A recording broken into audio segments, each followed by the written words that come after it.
첫 번째 층수는 1지구는 50층 미만으로 결정이 됐고 2지구도 50층 미만이 우세하긴 했지만 과반 득표를 못해서 일단 2지구 층수 결정은 보류가 됐습니다.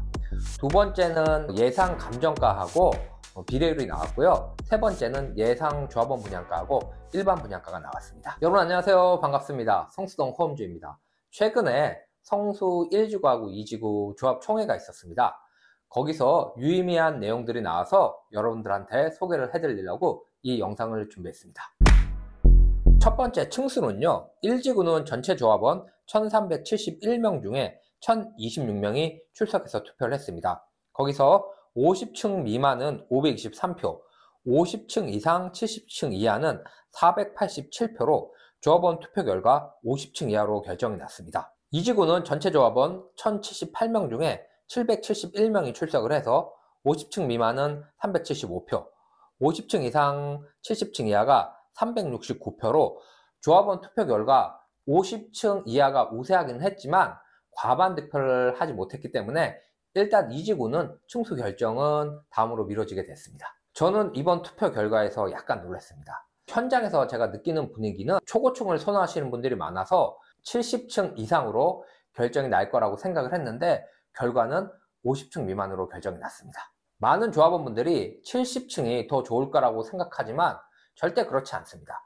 50층하고 70층은 분명한 장단점이 있습니다. 70층이 상징성도 있고 한강뷰도 더 잘 나오고 건폐율이 낮기 때문에 동하고 동 사이 간격이 넓어서 단지가 더 쾌적해지는 장점은 분명히 있습니다. 그런데 정확한 거는 건축 취미가 나봐야 알겠지만 모든 동이 70층이 되는 건 아니고요. 주동 두세 개만 70층이 되기 때문에 70층에 대한 혜택은 전체 조합원이 아니라 일부 조합원들에게만 돌아갈 수 있습니다. 거기다 70층은 공사비도 당연히 늘어나고요.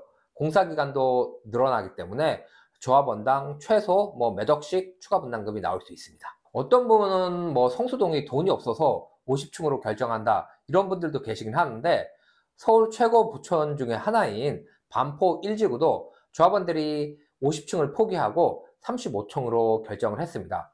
그분들이 돈이 없어서 바보라서 35층으로 결정을 한 게 아닙니다. 특히 1지구 분들은 50층 미만으로 결정이 나서 좀 아쉬운 분들도 계시겠지만 사업비용 절감이나 사업기간 단축 등 50층도 분명한 장점이 있습니다. 저는 고급화만 잘 이루어진다면 오히려 50층이 더 잘한 결정일 수도 있다고 생각합니다. 두 번째 비례율은 1지구는 106.8%, 2지구는 107.23%가 나왔습니다. 재개발 사업은 문자 그대로 사업입니다. 사업성이 아주 좋아서 수익이 난다면 그 수익에 난 부분에 대한 세금을 분명히 내야 됩니다. 즉 비례율은 무조건 높다고 좋은 건 아닙니다.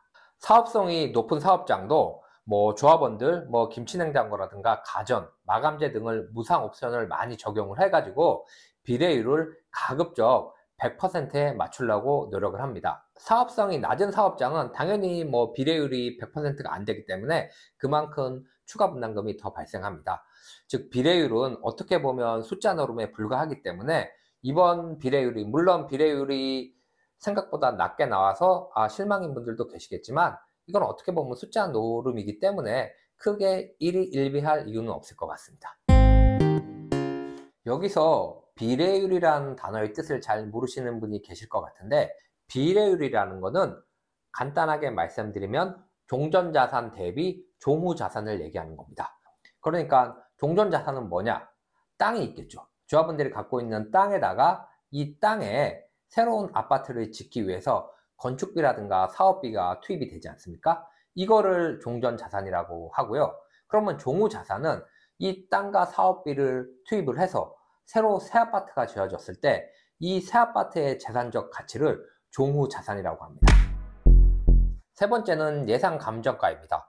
1지구부터 먼저 보면요. 1지구 아파트는 대지 지분 평당 약 2억 4천만 원 정도로 나왔습니다. 그렇기 때문에 동양아파트 30평대의 경우 약 24억에서 25억, 20평대는 17억에서 18억 정도의 감정가가 나왔습니다.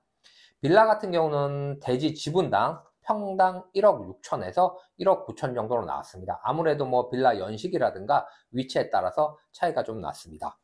그리고 단독 다가구 상가들 같은 경우는 대지 지분이 평당 약 7천에서 9천만 원이 나왔습니다. 제가 개인적으로 조합원분들한테 확인해 본 결과 대부분 한 평당 7천에서 8천만 원대가 많았는데, 성덕정길 대로변이나 뭐 코너 아주 위치가 좋은 경우 같은 경우는 9천만 원 이상 나온 케이스도 있었습니다. 이 지구를 살펴보면요, 이 지구 한강한신 아파트나 강변 현대아파트 같은 경우는 대지 지분이 평당 약 2억 7,100만 원으로 1지구보다 더 높게 나왔고요. 성동상가 아파트 같은 경우는 대지 지분 평당 약 1억 6,700만 원이 나왔습니다. 빌라 같은 경우는 평당 1억 1천에서 1억 5천으로 1지구보다는 좀 낮게 나왔고요. 단독 다가구도 대지 지분 평당 5천에서 8천만 원 정도로 1지구보다는 전체적으로 좀 낮게 나왔습니다. 그리고 대로변 상가나 뚝도시장 상가 같은 경우는 대지 지분 평당 약 9천에서 1억 2천만 원 정도 나왔습니다. 이번 평가 금액은 구청 시민을 위반하기 위해서 약식으로 진행된 탁상감정입니다. 그렇기 때문에 정확도도 굉장히 떨어지고요. 주민 동의도 받아야 되기 때문에 이 금액으로 최종까지 결정될 확률은 제가 보기에는 매우 희박합니다. 그냥 단지 투자하실 때 참고사항 정도로 생각해 주시면 좋을 것 같습니다. 세 번째는 조합원 분양가하고 일반 분양가인데, 조합원 분양가하고 일반 분양가는 1지구, 2지구 거의 비슷하게 나왔습니다. 조합원 분양가는 분양면적 기준 평당 약 6,400만 원으로 나왔고요. 25평 전용 5구 타입 같은 경우는 약 15억대 정도 나왔고, 35평 전용 84 타입 같은 경우는 약 21억에서 22억 정도 나왔습니다. 일반 분양가는 분양면적 기준 약 평당 8천만 원 정도가 나와서 25평 같은 경우는 약 20억 전후, 35평 같은 경우는 27, 8억대 정도 일반 분양가가 나올 걸로 예상이 됐습니다. 요즘 진행 중인 재개발, 재건축 사업장 특징은 대부분 감정평가 금액도 높고, 그래서 조합원 분양가도 높고, 일반 분양가는 당연히 더더욱 높습니다. 그러면 일반 분양 수입이 늘어나기 때문에 조합층에서는 당연히 환영할 일입니다. 성수 1지구, 2지구도 모두 평가 금액이 상당히 높게 나왔고, 조합원하고 일반 분양가도 강남 재건축이나 한남 뉴타운 이상으로 높게 나왔습니다. 다만 이렇게 평가 금액이 높을 경우 큰 지분을 가진 조합원들은 당연히 유리한데, 아주 소형 지분 가진 조합원들은 추가 분담금이 늘어날 수 있기 때문에 좀 단점으로 작용할 수 있습니다. 거기다가 일반 분양가가 아주 높을 경우, 부동산 경기가 좋아서 분양이 팍팍 잘 되면 아무 문제가 없는데, 요즘처럼 부동산 경기가 아주 안 좋을 경우 자칫하면 미분양이 날 수 있기 때문에 이럴 경우 정말 조합에 큰 부담으로 다가올 수 있습니다. 그래서 감정가하고 일반 분양가가 높은 게 잘 되면 좋지만 단점도 분명히 있습니다. 네, 오늘은 성수 1지구하고 2지구 조합 총회에서 결정된 중요 사항을 간략하게 말씀을 드렸습니다. 앞서 말씀드린 대로 이 내용들은 다 확정된 게 아니고 추정치일 뿐이고요. 사업 진행하는 과정에서 얼마든지 변동될 수 있기 때문에 참고사항으로만 생각해 주시면 좋을 것 같습니다. 오늘 준비한 내용은 여기까지고요. 다음번에는 더 좋은 내용으로 인사를 드리겠습니다. 오늘 내용이 조금이라도 도움이 되셨다면 구독, 좋아요 꼭 부탁드립니다. 고맙습니다.